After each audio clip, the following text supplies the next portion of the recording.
Hello and welcome back to another NihongoGamer video. Super excited because I was just browsing Twitter. I was just like, Iori looks good, and then I saw this information about the new Iori design, and then I was like, wait a minute! Ladies and gentlemen, the match of the Millennium. This was, without a doubt, my favorite Neo Geo Pocket Color game when I was a kid, and I don't know what to say. First of all, there was a rumor that this was going to come out for Nintendo Switch, but as you can see, it's actually official. I didn't want to get my hopes up too much. Apparently, this was rated on, I think it was a Korean site that was doing age ratings for video games, and they were just like, well, Match of the Millennium has been rated. I was just like, yeah, right. The reason I never thought we would ever see a re-release of this game is because we haven't had Capcom vs. SNK or Capcom vs. SNK 2 ever released, as far as I know. I know that it was released on PS3 as a PS2 archives game. I just didn't think it was going to be possible to release these games again unless they did a contract with each other to re-release it. I don't actually understand how the business deals go down for these things. If you wanted to play this game, the only way you could do it was to emulate it or to get an original Neo Geo Pocket Color out, right? And I don't actually know where my Neo Geo Pocket Color is. It's somewhere shut away in a box, and even if I could get it out, the screen is tiny, the controls are, who knows, that Neo Geo Pocket Color, the controls, they might be sticky because I don't know, spilled things on it over time. It's important for the preservation of games to be able to get re-releases like these on modern consoles so that we can play them on our large TVs, so that we can stream them online when we're on Twitch or YouTube streaming games, or to be able to play them at tournaments and things. And now we don't have to link two Neo Geo Pocket Color handheld devices together I don't know, 20 years ago. Now we can actually put it on a Nintendo Switch on a TV and play it on a massive screen or on a projector or something. I don't know what to say. I can't believe it's real. I can't believe it's real. What I'm trying to say, but I'm a little bit too excited to articulate it properly, is that this game isn't like proper King of Fighters and proper Street Fighter on a handheld. A lot of consoles at the time were trying that, and it wasn't really working out. The consoles back then, they didn't have the graphical power, they didn't have the number of buttons required, they didn't have the ergonomics required, the screen sizes were really small.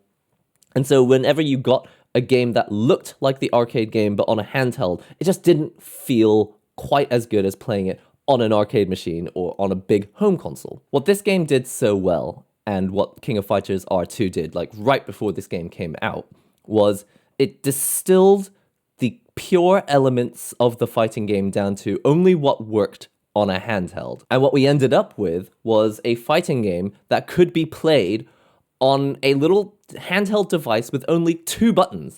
This game only had two buttons, and to do heavy attacks, you just held down the button. But you could also tag team characters in. You could choose Ryu and Kyo from Street Fighter and the King of Fighters. You could have a team of those two characters. I just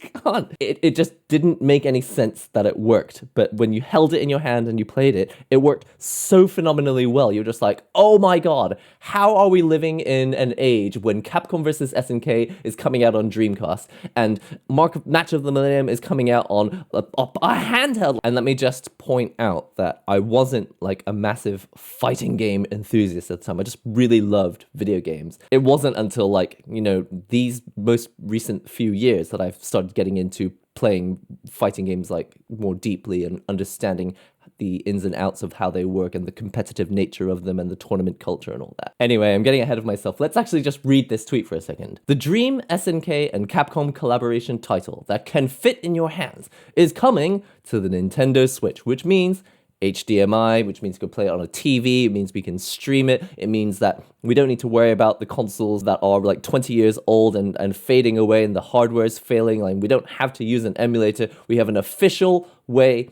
to pay money to SNK and Capcom, the publishers responsible for giving us these franchises that meant that this collaboration could be possible. SNK vs. Capcom, Match of the Millennium, launched on the Neo Geo Pocket Color back in 1999. We're going to party like it. And now it will be available to download on the Nintendo eShop February 17th, Pacific Standard Time. Oh, God. Why is life so good? All right, I realize that a large majority of you have probably never heard of this game or never played this game. But just so you know what it looks like, I've just done a quick Google search of like screenshots so that you can actually see what the game looked like. It looked like this, and it was phenomenal. Instead of trying to draw the characters in their full pixel style, like from the arcade, they diminished everything down to the style that they had been using for KO Fighters R1 and R2, which was also on the Neo Geo Pocket Color. So I bought a Neo Geo Pocket Color and I spent a lot of money on it before the Game Boy Color came out. And when Game Boy Color came out, I was impressed, but I still played my Neo Geo Pocket Color because it still did a lot of things. Like, it understood what made games fun to play, as opposed to Game Boy Color, where I feel like a lot of what Game Boy Color was trying to do was cram Super Nintendo experiences into a handheld, and it was what we ended up with some experiences that didn't quite feel like Super Nintendo experiences. It wasn't until the Game Boy Advance that we finally got a console that actually felt a little bit closer to a Super Nintendo. And I think we actually got like a version of Super Street Fighter 2, which actually looked very much almost exactly like it looked on the original Super Nintendo and the arcades, right? But this is the generation before, when Game Boy Color wasn't quite managing to do it. What SNK was doing with Neo Geo instead was using these cartoony graphics that allowed the console to just show off what it did best, which was harness that pure energy of these fighting games, King of Fighters and Street Fighter, and put it into a very responsive feeling package. Because I can't express this enough, but the Neo Geo Pocket Color had a clicky D-pad. I say D-pad, it was like a joystick. Here's a picture of a Neo Geo Pocket Color here. This little joystick here, it really did harness a lot of the clicky joy that you get from going up to an arcade machine and moving around a clicky arcade stick. Because they had gone for this cartoony style, they spent all the rest of their energy on harnessing that immediacy, even though it looked wildly different. It really does not look like the arcade games, and yet it harnessed the experience of playing those classic fighting games so much better than a lot of the stuff that was happening on Game Boy Color. Like, just for comparison, there was a version of Street Fighter on the Game Boy Color, and this is what it looked like by comparison. It was really doing its best to emulate what the Super Nintendo did with Street Fighter. Actually, Street Fighter Alpha was on PlayStation. It wasn't on Street Fighter, but you know what I mean. It was trying to emulate what like a PlayStation game was doing on a handheld, and it was very impressive. Honestly, this is actually quite an impressive package, but it didn't harness the feel of the fighting game, the joy and immediacy and responsiveness of a fighting game that King of Fighters R2, Gals Fighters, Fatal Fury, and Mark of the Millennium, because I think SNK was using the same engine to do a lot of these games. This game just harnessed it so well, and I'm not even telling you about all the main things that were amazing about this game, which are the character roster. Like, this roster was phenomenal. Oh my god, I haven't even talked about the mini games that you had characters like Nakaruru in it, you had Kyo Kusanagi in it, you had Terry, Haomaru, you had games from so many franchises. Look, Felicia's in this game, and not only that, you could tag team. You could tag team between your main character and your sub-character. The thing is, even when it came out on Dreamcast and PlayStation 2 and GameCube and all the consoles where you could play Capcom versus SNK, which was a phenomenal game, and I've made videos about it and I've done live streams playing it, and it's one of my favorite games of all time. But this game, Match of the Millennium, it wasn't like a cut down version of the game. It was literally just as fun. It was just as awesome to have this game as it was Capcom vs. SNK. Because it wasn't trying to be an arcade game on your handheld. It was trying to encapsulate everything that you love about the arcade fighting game experience, and doing it on a handheld, but in its own special way. And it was special. That's what it was. It was special in its own way, so much that you appreciated it for what it was and not for what it was trying to emulate. But like, as if it wasn't good enough already, this game had mini games built into it. There was this little mini game where you would like collect the money and you had to fight these little demons. I had to do a bit of digging because I couldn't find any screenshots of this, but this was the game, and it's on a channel called One-Handed Gamer Assassin, right? There was a game where you would just choose one of the 9 positions, you know, on an arcade stick, and you would have to press the button when it was whack-a-mole. Basically, it was just whack-a-mole. Why was it so good? And it was probably because of the Metal Slug music that plays in the background of this, showing how important it is to have a well-rounded game experience. Because a lot of games that come out these days are so focused on esports that they're just like, okay, it's got to have this sort of game element and it's got to have this many comeback mechanics. And when it shows up at, you know, big fighting game tournaments, this is going to be so hype.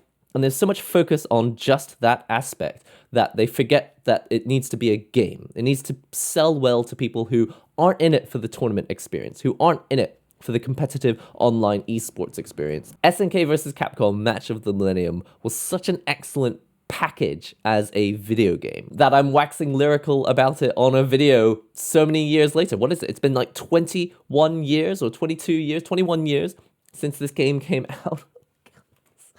I'm so excited. I'm so excited. But when it comes out, I will absolutely be downloading it, playing it, and showcasing it, and hopefully doing a live stream. So if you're excited about SNK versus Capcom Match of the Millennium, again, I'm not doing this to be like a tournament player or to play online. I doubt there will be an online mode. I don't even really care.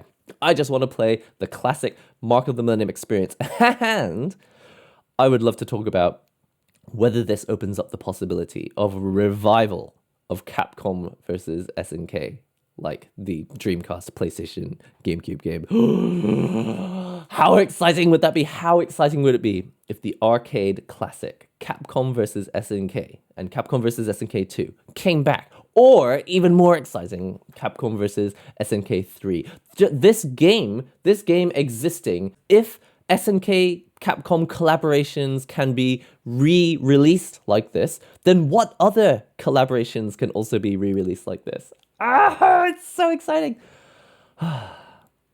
That's all I really want to say. Maybe on the run-up to Match of the Millennium coming out on February 17th, maybe I'll have a chance to stream King of Fighters R2 or Fatal Fury or Gals Fighters. So check us out on the Twitch stream. The link is in the description box below. But let me know, are you excited about Match of the Millennium? And what do you think this holds for the future of the re-releases of these collaboration games between two giants of fighting games, Capcom and SNK. If you're not already subscribed to the channel, click the subscribe button and do click the notification bell so that you get notifications when new videos are available. That's all for now. I'll see you in the next NihongoGamer video.